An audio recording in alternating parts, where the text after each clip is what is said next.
All right. Welcome everyone to the Heroes World podcast. You just saw Rob being frozen, just like Elsa. Quarantine edition. Thank you for joining us today as we do our continuous series on the Mandalorian. I'm here as always with the owners and proprietors of the Heroes World store, Andre and John. Please say hello. Howdy, folks. Hey, guys. And of course, with us, the resident Prince of Mischief himself, Rob Cadet. Hey, hello, everyone. Hello, Stuart. everyone. Yes. So thank you again for joining us. This, of course, is the Heroes World podcast, your place to listen to us talk about science fiction, fantasies, space, comics, all that, video games, all that random jazz. These are conversations we typically have in the store. But based on dire circumstances in the world, we're recording them and sending them out. So hopefully you enjoy and give you a feeling of entering a comic book store. So here we go. We are here to talk about The Mandalorian. But before that, we just want to do a somber note, talk about the passing of David Prowse, who was the OG Darth Vader. So Andre, just give us quickly your thoughts on the passing of this OG Darth Vader. Well, you know, it's because you might have interacted with him at cons and whatnot. unfortunately, I never had the pleasure. But again, look at what 2020 is taken from us. You know, a lot of people. It's been a really rough year. This gentleman, I believe he passed at 85, so he had a long, good life and stuff. And I hope it was natural causes and not something dire like COVID. But yeah, what a great stand-up actor. He played Darth Vader, all of that ominous presence and stuff like that, and also, you know, the caliber of knowing and accepting the part, you know, because he knew he wasn't going to be the speaking part of it, you know, but he was able to channel everything that we saw, all that motion and stuff. So I think he's definitely going to have a special place in all of our hearts as Stu said, the OG Darth Vader. It's great to have those 3 films and to have him in those. So yeah. John, your thoughts? It's sad to lose such someone who played such an iconic character, and you'll watch like the special features and he'll be in there and I think he had like a crazy accent or something like that, so you hear Darth Vader with this funny accent and stuff like that, which would be ultimately dubbed over by James Earl Jones. But you know, just someone of that presence. And I've seen lots of pictures, like everyone's posting pictures of them at cons getting signatures and things like that. So definitely sad to hear, but hopefully he's at peace now, and condolences to his family and friends and everyone affected. Rob, final thoughts from yourself? Yeah, you know, this is a guy who acting was not his first profession. He was a bodybuilder. You know, he did some commercials out in England. He never rocketed to stardom. It's not what he wanted. He was content with the life that he had. Physical comedy is hard to do. Physical acting is hard to do when your face is covered because you can't emote. And I think if you look at that portrayal of the character, obviously, audibly, we all think of James Earl Jones, but he was menacing as a figure, and that's all onto the physical part, right? And the fear that we all had as kids of Darth Vader as this imposing, you know, he brought that fear in the imposing figure. So that's all on David Prowse. And so while acting was not his first vocation or maybe even his original idea or love, he brought something that will last a test of time, and that's all on him. And that's, you know, so congrats to him and thanks. It's a good segue because The Mandalorian is a lot of acting with a guy in helmets, so it's a good thing. But in terms of, the actor David himself, is that, you know, he read the lines out like to Mark Hamill. So, you know, even though it was dubbed, he still read the lines. Yeah. So they reacted to his lines. He acted to the lines. He wasn't, Mark Hamill wasn't doing it to a green screen or a tennis ball. There was another person there doing it. No dissimilar to what Sean Gunn did with Rocket Raccoon. He was just rocking a green suit, walking around and acting and reading lines to give the actor something to work off of. And, you know, he did know kind of the secrets, went back and forth. So he kept his mouth shut, even though, and when Mark Hamill did multiple lines about, the father and all the stuff in Empire, there was only one other person who knew, and he kept his mouth shut. So, good on to him, and a big bucket of win, as some people would say, but RIP to him. So we are jumping over to The Mandalorian. So as we go, before spoilers and everything before, I want to do our fun segment, which is Andre gives us a synopsis of the episode without giving us his opinion. No adjectives of positive or negative note. No calling Mandalorian a bumbling idiot. Or no saying that he was exceptional or, inadequate. The extremes are not allowed. So yes, give us your, thing. Go. All right. So this is The Mandalorian season 2, episode 5, titled The Jedi. Mm-hmm. So in this episode, we have the Mandalorian and the child finally set course to follow up on a clue that was given to the Mandalorian in 2 previous episodes ago from Bo-Katan, saying you can find Ahsoka Tano on this said world.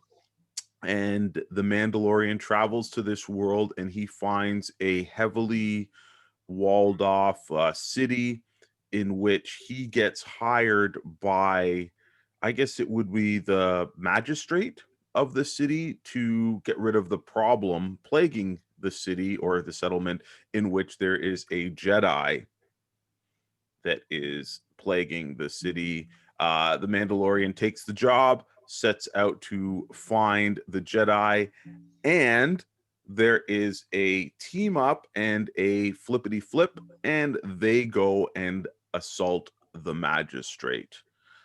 We have the reveal of a live action Ahsoka Tano in this episode, and we get to see a Mandalorian and Jedi fight together.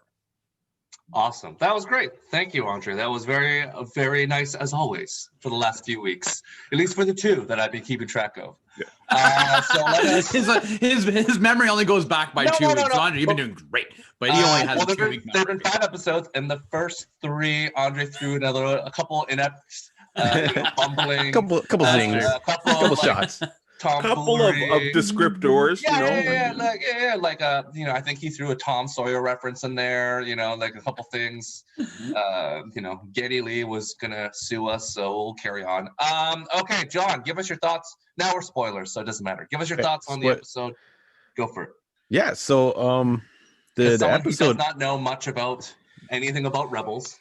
Yeah. So this character, Ahsoka Tano, I know like almost zero about. I think I've seen Andre show me a couple clips, but I don't know like her deal. I didn't follow her story. I even like when her action figure just came out recently, I was like, nah, I'm good. Like obviously I regret that decision right now. So but I like it's great because we get her right off the bat, like first scene. It's not a cameo cliffhanger. It's not like a short, like even Bo-Katan's cameo was or episode was like way shorter, her appearance. You get a lot of this character. And I forgot about Jedis for a second. Like I was all in this Western gunslinger Mandalorian mode, and when I saw that Jedi on the screen slicing and dicing those poor fellows in the woods and stuff like that, I was like, oh snap, I forgot all about, like, because even I don't know, maybe the new movies didn't capture that same feeling, but my probably favorite character in all of Star Wars is Luke Skywalker. And he's a Jedi, right? So like when I saw her doing her thing, I was like, I was almost ready to go, okay, Mandalorian can go on his quest and we continue the show with this character, and I would be perfectly fine with that. Even though I do love this whole gunslinger Razor Quest show, I'm fine with if this jumped off and Mandalorian got canceled or whatever. But just seeing her on screen, the interaction, all the new characters, like I was like, is this Kyle Reese? So when I messaged you, is that Kyle Reese? I'm like, yes, it is Kyle Reese, Michael Biehn. And they had like really cool elements, like when I was originally told, like I think they originally touted the show as like Game of Thrones but with Star Wars or something like that, like when they first launched the show. Everything's Game of Thrones, whatever. But when they first announced there was going to be a live action Star Wars, they were like, oh, it's going to be like Game of Thrones but with Star Wars. Like this is what I kind of pictured, like with the big sets and the the dead wasteland they're kind of walking around in. So I pretty much loved everything about the episode, and even like the payoff in the end we get basically a showdown at high noon Two duels with Two Michael duels. Biehn AI and the Mandalorian. Yeah. And then we get the kind of like the samurai kind of like round off with Ahsoka Tano, and I don't remember the magistrate Andre mentioned that. I believe she is a martial artist, the actress that played her. She's a stunt actress. Yeah. So it was it was very, very cool to see them kind of like it was literally like, it wasn't just like they were fighting, it was kind of like they were having a contest. So it was like, okay, you set up your move, I'm gonna see if I can best this. And it's really cool. And I loved seeing dual lightsabers. So I don't know if anyone can correct me if I'm wrong, but I think the only other Jedi that had it was Hayden Christensen, Anakin, at the end of the third prequel. He rocked double lightsabers in live action. I know there's Azure Ventress and other characters, but it, like, man, that's cool. I'm down. I'm in. It was, to your point, John. I think we have been indoctrinated with Jedis that haven't, not really Jedis, faux Jedis in the last couple movies and the shows, that haven't had proper training and don't know how to use lightsabers and don't utilize their full acumen of athletics and skill. And to see the first 2 minutes where Ahsoka Tano just went full out and doing what Jedis you would imagine to do. This skill to do like two weapons is like, because you have to basically, not even just two weapons, master a single weapon, just and then the you add the second movement one. alone was worthwhile. So, Rob, go for it.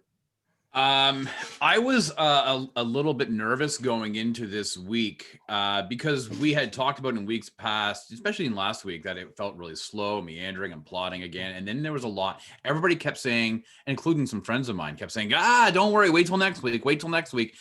And it's like, when you build something up like that, you really only have one way to go, and that's down, right? Mm-hmm. So I was a little bit nervous. This episode was fun as shit. I enjoyed it. I think that this will be one of those... Wait, quick question. What was Noah's thoughts? He actually quite enjoyed it as well. He thought it was I'd like to know his thoughts, because you are going to enjoy it, but I'd like to know from a mind of a child. Was he like, oh, this is cool, I want to learn more? Or it was like, okay, let me go back to Fortnite. What was his No, he liked it. He thought that the lightsabers were really thin, though. Like, he was like, the lightsabers look really thin. And I was like, I don't know, man. They're different blades, different blades. Yeah, but he thought it was a lot of fun. He did enjoy it. But I was watching it and I was like, okay, this is actually delivering. And I thought to myself, following the episode, at the end of this series, whenever that is, some people will take a certain episode or two, or they'll have the favorite 5 episodes. This will probably be in that list, regardless of how many seasons. I think this is one of those episodes that you could just throw on and watch it for a good 42, 43 minutes and just be entertained by it, because it is relatively self-contained without needing to know a lot of that backstory. It was fun. It looked gorgeous. Even though, you got the burned out tree, like the cinematography of this episode was fabulous. I'm a very big Rosario Dawson fan. So I was very happy to see her portrayal. I know there's a lot of people upset. They want the original voice actress to do it. There's a lot, whatever, man. Listen, I was here to be entertained, and it met me on all levels. As John said, the action was great. We've talked about theater of the mind, and this is an interesting episode where, as Stu mentioned, you have 2 duels, but the one duel with Ahsoka Tano and the magistrate, it shows a little, but there's a lot of theater of the mind, and it was juxtaposed with the Mandalorian and Michael Biehn, and they're listening to the sounds of the lightsabers and the really staff. Cool. The best part, right? And you're listening, and it was a lot of fun. And I got to say, like, we've talked about this before, I'm a big Western fan, and I see Michael Biehn show up. I'm like, okay, cool, right?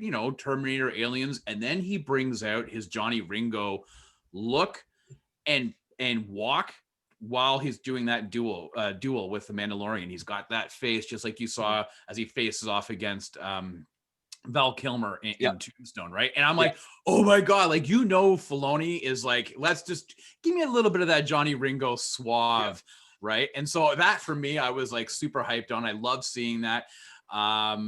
Just overall, it was a lot of fun. The action was great. Rosario Dawson was great. I wish that we can get some more of her. I would love to see some more. Apparently, she's only in 1 episode this season, so this is it. You don't see her again. I like that we have now a bit more progression about the child. That being said, and I had this conversation with somebody. I had this conversation with somebody recently. I said if season 3, because we know that they've already started filming, if season 3 starts and we are still dealing with trying to get the child to somewhere else, then it's you've drawn this out. I think you can only max out this quest for this child at 2 seasons, 16 episodes. If you were to pull this even further, you're stretching that toffee, so to speak, and it's going to be too much. So I would like to see a new idea, whether it's the trying to reclaim the planet of is it Mandalore or whatever. I want that to be the new quest for future seasons. I'd like this kind of storyline with the child to end, and for this season we have 3 episodes left. Hopefully it propels it to the next season. But overall, man, this is a lot of fun. It brings me back up from what I thought was shite last weekend. So it was fun. So I'm gonna do a couple quick points before Andre gets to fully unleash. Rosario Dawson does so much in this episode, to your point.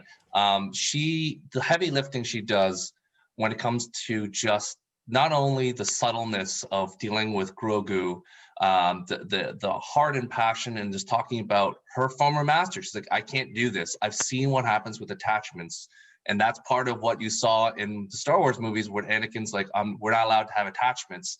And to see her and her mindset about, I cannot train this child. We cannot have another one. I've seen what happens to a Jedi Knight when they go to the dark side. So that alone, just her dealing with that internal struggle about like the greatest of us. And you can see that she still loves and cares for Anakin, and she can't believe what happened. So it's just levels of detail that only again, I'm sure that, the voice actress that could do it, but Rosario Dawson just such a nice subtle job of dealing with all the heavy burden of what it means to be only a few Jedi left, and what happens if you train one, and it's leading to the movies ahead where it happens. Luke trains someone and he goes to the dark side and everything goes wrong.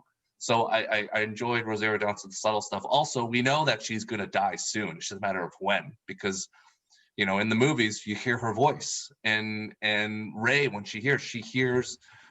So potentially maybe that won't be canon, but she's one of the Jedi voices that she hears, because Obi-Wan's voice is there and Hayden Christensen's voice is there. Yeah, but that was fan service. Like, I think that's so subtle that the average person like me or my son, who whenever they make the next movie, he'll be that much older, they're not going to care. But it's again, nerds are there. So just when you saw those HK-87 droids or 89 droids, like you could see, like there are people what? The droids. The droids. Okay. The two droids. People have been looking at screenshots, and you can see on the side of their head that there's the insignia of Grand Admiral Thrawn. So people already knew or looking into it to look at these Easter eggs. So, people are deep cutting into it. And again, there's something for the super nerds and something to, tie in the old, the new. Again, that's if you really want a deep dive. But anyways, Andre, it is time for you to go into this and give us your thoughts. You've been waiting very patiently, so go ahead. All right, yeah. So as Rob mentioned, we've been talking about this and saying how the show has to start. It's gotta move forward, and this episode finally did it. This episode, for me, finally, I was like, hey, they can actually do live action Star Wars, because this is the first episode that felt like Star Wars. 2020, y'all. Surprises abound. Anything can happen in 2020. Yeah. So you're saying you didn't hate it? It wasn't perfect. It was acceptable. But adequate. It was the best episode that they have put on out of all of them. It's brought Filoni. He's like 40% live action, because his first 2 live action ones on the show, garbage. But this one, if you notice, he wrote this episode. Yeah. And it shows this is the best written episode, the best acted episode. There's nothing wasted in this episode. This is Andre's right on that. Yeah, this is all dialogue and stuff. Yeah, this is all him. I want to talk a little bit about one of the subtleties that I noticed right away. So there's that scene right when we first see the settlement, and everybody's like running into their houses and stuff like that. And you see a scene of a guy reopening the window, not closing it. And you're like, hey, what's going on? Then we see that same guy, he's the only one to talk to the Mandalorian. He says, hey, please don't talk to us, and stuff. And then he kind of runs away. Then we see him again at the end where he's coming out to save those people, and he even warns the Mandalorian, and you see that, hey, this guy's going to take some action, right? Then we don't know this character's name, okay? Nothing. But then there's the payoff, because at the end he gets basically like a robe or whatever, and we see that, oh, this must have been the governor or the mayor of this town, and he still cares about those people. So without them telling us, if you were watching the show, they put those details in. That, my friends, is Dave Filoni. No other episode in this whole series has any type of subtle character building like that. Then you add in all the other stuff that he knows about the character he brought in. Ahsoka Tano is his child. He created her. This is a character that has been on since the Clone Wars movie all the way up to the end of Clone Wars. So we get all of that. Like Stu said, the nuance on how she brings back the past and what she dealt with in Rebels, in Clone Wars and stuff like that. Again, subtle, not beating you over the head with it if you don't know it, but enough for you to get a sense of history from this character, right? So hopefully people are like, I like this character, I want to see more. For me, some of the stuff I liked about it was not even like the lightsaber combat. I just liked her stature. She's like, you've got a day before I come back. Then she sees a Mandalorian, attacks first. Then she's like, oh, okay, steps back. And then, like Stu says, she's acting with this child, and you can see on her face, and the Mandalorian's like, are you guys talking? Oh yeah, we're in each other's head. So I liked those things. I think my fear for Rosario Dawson is a little bit alleviated. I think she did a really good job. Not perfect yet. I think they need to learn. The costume was fantastic. I don't know if you guys looked into it, but even up to her like gauntlets, they had the straps, like everything. It was super cool. But like the poncho thing she was wearing. Yeah, her cloak was cool, but I don't think they got her face quite right. With her head, whatever they're called, Leku. When you see her in Rebels, she's aged a lot since Clone Wars, and they get longer. That's what the species is. And this, but I get why, because I don't know how you could dance around and fight with them being that long. But also, again, like I said, the cosmetics on the face, I would have liked to seen her eyes look a little bit more bluish and the lips be a little bit more dark. But again, that's maybe when we see her again. This was the first iteration. We talked here about the two duels. They were amazing. The fighting where she's flipping on the things. But I want to say, for me, and again, I'm super Star Wars nerd, so there's and I don't even really know if this is what they were going for. But when we're in the Magistrate's Garden, it's a very Japanese-esque garden and stuff. And there was a comic called Star Wars Legacy that was published by Dark Horse originally, and it was about there was an empire. The empire had still gone on. Anyways, in the empire, the emperor has a garden that looks just like this. So I'm like, oh my god, are they deep diving and taking that garden from another expanded universe and putting it there? And like, for me, I'm like, well, I hope they are, because it instantly made me think of that. And like I said, for this particular episode, it didn't feel like they were just throwing in stupid Easter eggs. It felt like, these things, it fits the episode. Let's do it. I don't know if you guys noticed the loth-cat running. Again, that was nice for me.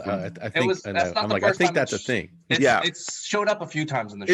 It showed up in the episode 4 with Cara Dune and stuff. But this time I just liked it running and stuff. So again, nice hints at Dave for Dave Filoni to put into it. So what I didn't like in the episode, oh my god, the Baby Yoda name, I think it's atrocious. Grogu or But they gave him a name. Yeah. This is what you wanted. Yeah, no. They're not going to call Baby Yoda anymore. So yeah, they don't have to call it Baby Yoda. Don't have to call it the child. Call him Steve. You can't be like, I would have liked Steve better. His name's Philip. Andre, Baby Andre, and then like Grogu seems On like par. appropriate. And to your point, Andre, we talked about it time and time again. The flourish of the show and the soundtrack is when they talked about it. It was you heard when Rosario was like, I only met one person, and then you heard the Yoda theme Yes. just spliced in. Yes. Again, we talked Thank about you. this is the way that it's done. It's like you just don't throw Jedi music when there's no Jedis involved. But So it's like a nice way to. But what I will subtile it. say, they definitely used the Ahsoka theme twice in it at the end and when we first saw her, and it's weaved in.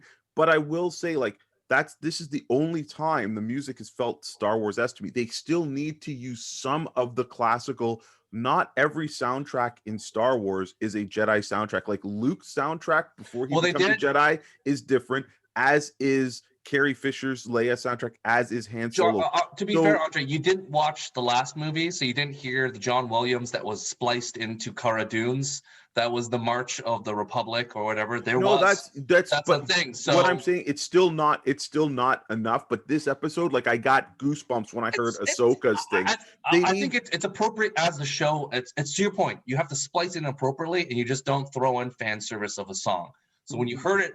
And even when Snoke happened, the clones, you heard Snoke's theme intertwined with the Mandalorian when you heard that Emperor song. But other than that, like, I still just think that the main theme of it needs a flourish or a little bit. Once a Jedi shows up, I'm fine with it. But I don't need it all the time. Yeah. Okay, so we digress a bit, but like the crux of this show, this episode, if they do not maintain all of this goodwill. That because everybody online has absolutely going ape nuts over this episode. If they don't maintain, like, if we get another filler episode after this, oh my god, they are. This was, to be fair, this was a big filler episode. Like, this was also like, you got here, and then, oh, by the way, we have to do a quest together. Like, I'll help you, but if you help they dropped so much backstory for by the end, Grogu. They're like, oh, by the way, I can't train you. You need another Jedi. So it's just a nice. It's the exact same story. Hold on, Stu. But here's the thing. It's actually not filler. As he gets there, this is the first time he's like, oh, I'll take this job because he now got information from somebody who knows where the person is, and he's like, wow. I'm actually going to possibly get paid to get to the person I need to be. So it's not filler. Like, they move. Well, the last everything three along. were like the last jobs he needed to do. He needed to courier the frog woman to get information. He did not need, anyways. He found out who the Mandalorians were. Then he needed to fly over to back. But it's to get filler his because how would these frog people know who them? Anyways, let's not talk about the. Also, he doesn't speak frog, so like, what if he had a detailed thing to tell him? He would have been like, "Oh." 3 episodes left. There's 3 episodes left.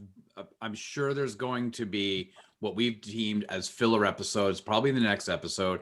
9 and 10 will probably, what I would consider 9 and 10, but they'll probably be the strongest episodes. Yeah. It's going to be that Mandalorian's going to go to this Jedi temple. They're going to say, no, you need to go to this island. He's going to go to the island. You're going to see the very last episode. He goes to the island where Luke has been sitting there.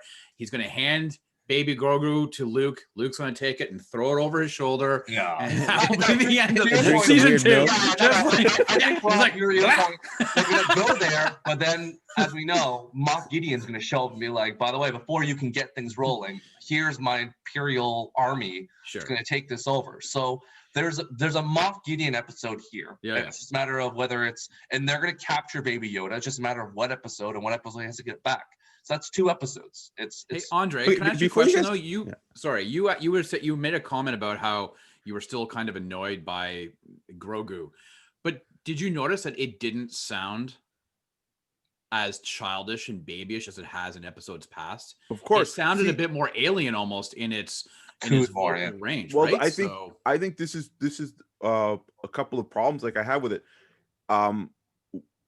This episode when she goes, oh, this child was at the Jedi Temple, and again, the Jedi Temple was 50 years ago, right? So it might not even be that long, right? So there's a lot of problems with the actual timeline that they're talking about. So somebody grabbed this child that was being trained at 50, and if we know Yoda lives to 900, right? If you're 50, that's like what, 1/10 of your life. So that's still a child. It's still too young to be trained. And then she's like, oh, it's been trained by many masters. Oh, it learned enough not to suppress the force and all this stuff. I'm like, wow, this kid's learned an absolute lot, yet it can't communicate. So there is flaws, I think, in this episode, as It well might as be just, the when the species vocal cords come into play. But to be fair, it's not like it's a kid who just used a broom in a Star Wars movie that had no idea how to use the Force. So like, if we're nitpicking, like there was a movie where I like don't know. the Force I don't meant know if we're nothing, nitpicking, and there's no Steve, training. So including because- Rey can use, hey, you're gonna let me off these chains, and you're gonna do this stuff. So really, we're nitpicking on the other movies have done a worse job. So this is reasonable. Correct, but again, from a team of people that have brought us some stuff that is very, very strong storytelling wise, and again, I'm leaning on Dave Filoni. I think it's almost like they're like, okay, we're gonna make everybody think that this is just a kid, and now all of a sudden, I think they want us to think that this kid is supposed to be the equivalent of 10 years old, and should be able to communicate and stuff, right? Another thing too is, she says, oh, take it to the Jedi temple, or find this Jedi temple, or there's not many Jedis around. The thing I did not like also, because of my Rebel stuff with this episode, is I'm like, okay, everybody in the galaxy should know the name Luke Skywalker at this point. It's 5 years after Return of the Jedi. Take the child to the Republic, right? That's a simple thing. Like, there's a Skywalker. People should know this. Even if you're in the Outer Rims, you would have heard something. If people know about a Mandalorian, if Bo-Katan knows, where Ahsoka is, you've got to hope, or you've got to think that there would be more people that once they know that he's a Jedi, this thing. But I want to just deep dive a little bit. I know Stu didn't want me to go too deep into it, but I just have to talk a little bit about Rebels. And sorry, well, spoils. This show's been done for a long time. But when I heard the information that Ahsoka Tano wanted, I instantly knew the question that was going to be asked. Where's your master, Grand Admiral Thrawn? So first of all, the last time anybody has seen Grand Admiral Thrawn is 10 years before the events of Mandalorian. 10 years.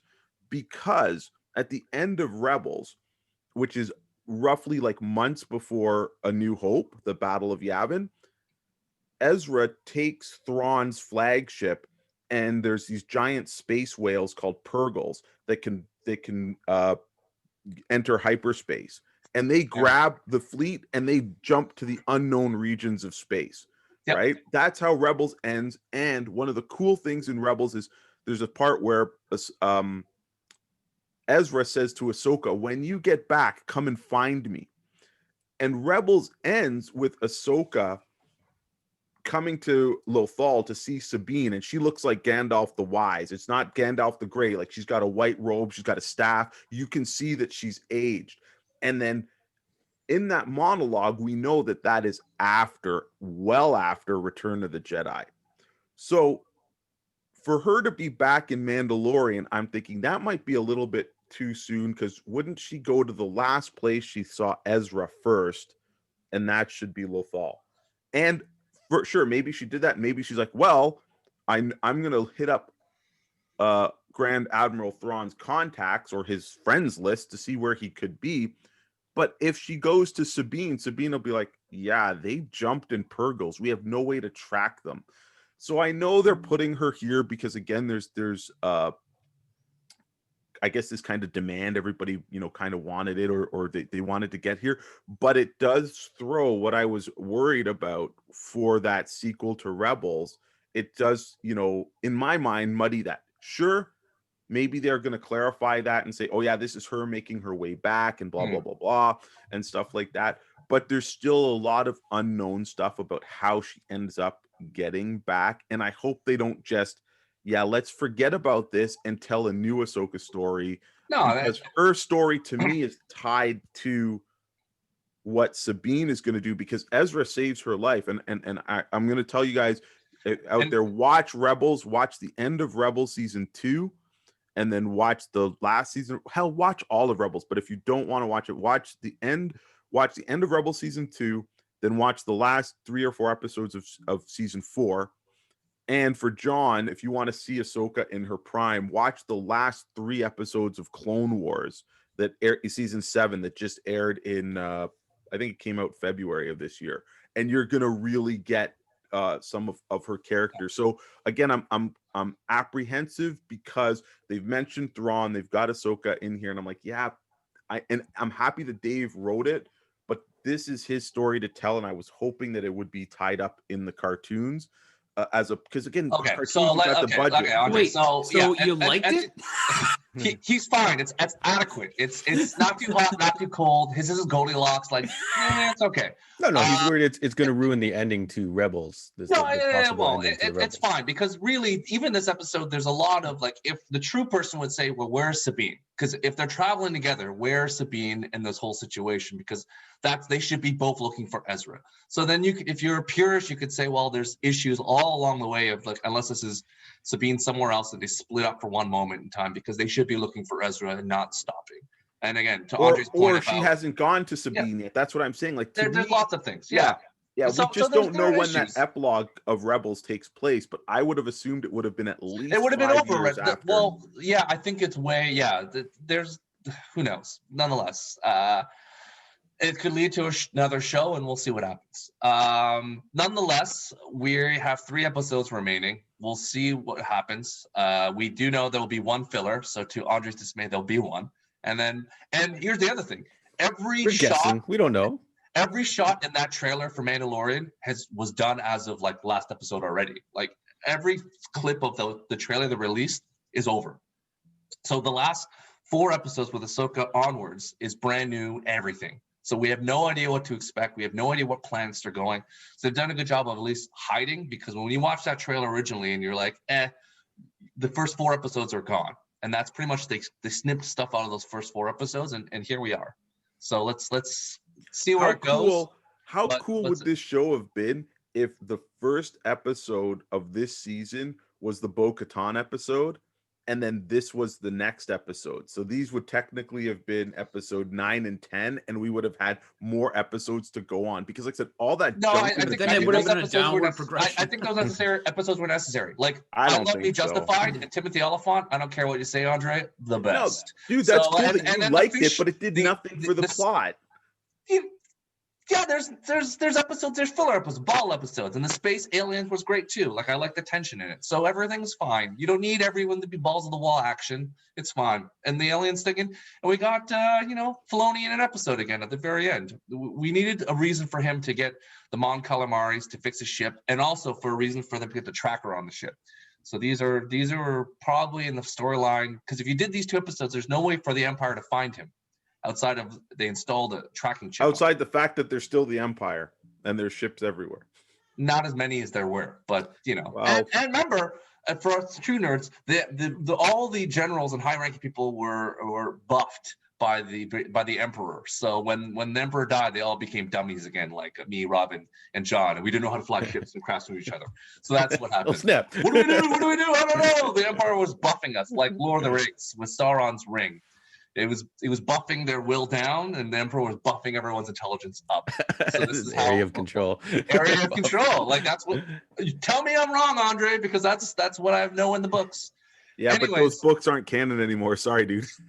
Well, that was all explained in the EU stuff, but that's okay. Well, nonetheless, yeah. Well, I could go into just to say, I love Andre's point that because like the other introduction of the character Bo-Katan, I feel like I didn't learn anything after episode. This one, I feel like I learned a lot about this Ahsoka character. Now we're gonna get you to watch it. So the only issue though is that you've introduced so many really cool characters, and now it's leaving you hanging. And so Rob, they're all in Rebels. You can watch it all there. It's fine. But it's all comedian in one TV no, but show. it's you run the risk though of teasing people with so much. It has to pay off in the next season, because people are going to want to see more of the Mandalorian or there'll be a million spin-off shows. Yeah. Well, I'm sure there'll be spin-offs. All I'm saying is that there needs to be, you're going to have to give the fans what they want eventually on. And we'll have a break because we're going to see Cassian Endor next. So we're going to have a little break with K2SO, and then we're going to see Cassian Endor, and then we'll go back to the Mandalorian. So we're going to start Star Wars all the time, to Andre's dismay. But I think we talked about this, and now I get it, what you guys were saying before. Like, like they are dropping these cameos with these actors just to line up another show. Like, oh, hey, now we can do an Ahsoka show because Rosario Dawson's a named actor. People liked her. Boom, segue. Oh, everybody liked, what's that guy's name from Justified that you liked? Timothy Olyphant. Oh, here, let's give him his own show. Just because. Oh, look, Boba Fett at the end of an episode. 3-episode limited. So I personally think it's too much, but I can see why they're doing that. If TV is going to be the new movies and they need content, they now are lining up and getting actors that could maybe at least start and carry a show and you fill around it. So again, to me, that's not the Star Wars formula, but hey, this is 2020 and they're building a new thing. And maybe that's one of the things they didn't like about the prequels, or not the prequels, the sequels. Maybe they're like, people didn't like Rey's character or Finn's character. They're not strong enough to carry it. We're gonna wrap up quickly, but it's just to the point. That's what it is now with backdoor pilots. Happened with the Flash. He showed up in an episode of Arrow. They liked it. They did more episodes. It happened with all of these shows now. Yeah, Black Lightning, the painkiller or whatever, or giver or whatever, is gonna get his own spin-off show. It's all backdoor pilot. And and one final note: Supernatural finally finished. Watched the final episode, but they tried numerous times to do spin-offs of Supernatural and it did not hold. So they tried. It's like, here's an episode with none of the Winchesters and these, the wayward sisters. Nope, no one wanted it. We're going to do a show in Chicago. Nope, no one wants it. So it's a nice way to do an episode and introduce people and get the reaction real time. And if it works, we'll do it. If not, we wash our hands and say, yeah, that didn't work. So it's good. John, Andre, where can we find you guys on the internets? Yeah, so our two social medias most active are our Instagram and our Facebook, Heroes World Online. If you're on the YouTube, please subscribe and give us a comment, share it with your friends. That's also Heroes World Online. And if you're listening via our streaming services, if you're on iTunes, please give us a 5-star rating and a review. That helps us out a lot. Andre? I'm in the store. We are in Markham, and it's 8601 Warden Avenue. And convenient, lots of parking, other amenities to do in the plaza. Store is still open, so if you need anything, give us a call, drop by, email, contact us. We can arrange curbside pickup, we can arrange delivery or shipping. You just reach out to us, and we're here for you during this pandemic, and we want to try. We're doing our best, so it's safe to come in, as well as if you don't feel safe, pull up to the curb and we'll get you what you need. Rob? Well, when I'm not spilling coffee all over myself while recording an episode of the podcast. Yeah, sippy cup. Yeah, with a straw. You can find me on the Twitter and Instagram at Rob Gadet. You can also find us on the Heroes World Sidekick podcast. We go live on Mondays at 8 o'clock on Facebook, YouTube. And actually, just a big, if you're watching this today on Sunday, we are going live. We have a special episode tonight with Howard Wong and Josh Stafford. They've written a new comic book called Damned Cursed Children. We're going to be interviewing them today, which is Sunday. And if you can't make the live stream, it'll be uploaded on Wednesday as the Heroes World podcast. So definitely tune in. If you can't tonight, tune in on Wednesday. It's going to be a lot of fun. And we're also going to be talking about The Crow and reviewing that movie.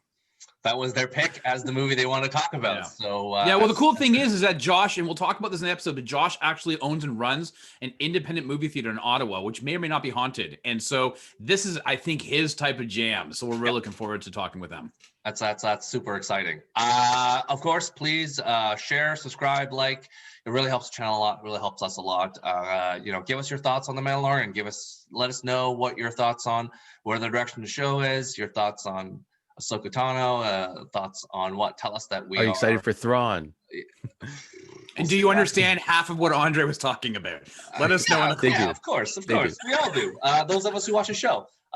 We might have to make Rob and John as their next homework assignment watch a season of Rebels, and we'll go back and maybe deep dive.